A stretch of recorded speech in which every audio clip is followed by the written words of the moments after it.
Never forget the past. A Men of Fire Beach romantic suspense. Written by Lorana Hoopes. Narrated by Lorana Hoopes. Copyright 2019. Chapter 1. She loved to watch things burn. Fire meant renewal. It allowed the old and useless items to be destroyed, so new and worthwhile things could take their places. It was also cleansing. Sins could be erased in fire. The hot, searing heat held perfection, and no mercy.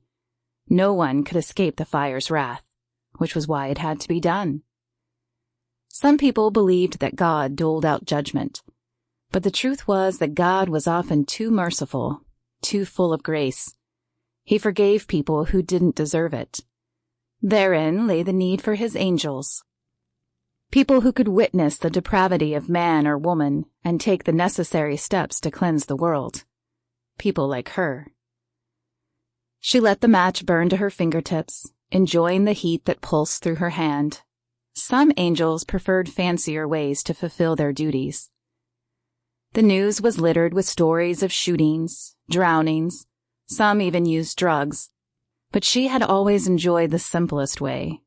A little gasoline and a match. All it took was an open window, a splash of gas, one strike, and the fire would lick the gas up in giant gulps. Flames would race each other to the top of the house and snake their way along the walls. She never had to be inside this way, but she always made sure they were. And she always struck at night, when the blanket of deep sleep would keep them from escaping. So far, no one had escaped.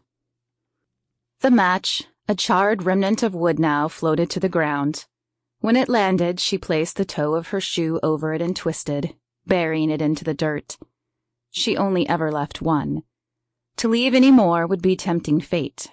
Even the one she left was always away back from the scene. But it was her homage, her thanks for being bestowed with this honor. Not everyone could do what she did, and she willingly bore the weight of her title. As the flames licked higher, she stepped back into the comforting dark of the forest. The limbs of the trees reached out for her like arms of a mother, and the leaves hid her form so she could watch undisturbed. Watching was her favorite part. She thrived on the fear that graced each face that saw the fire, the terror that colored each voice as they yelled out orders or cried. Even the nervous... Sample complete. Ready to continue?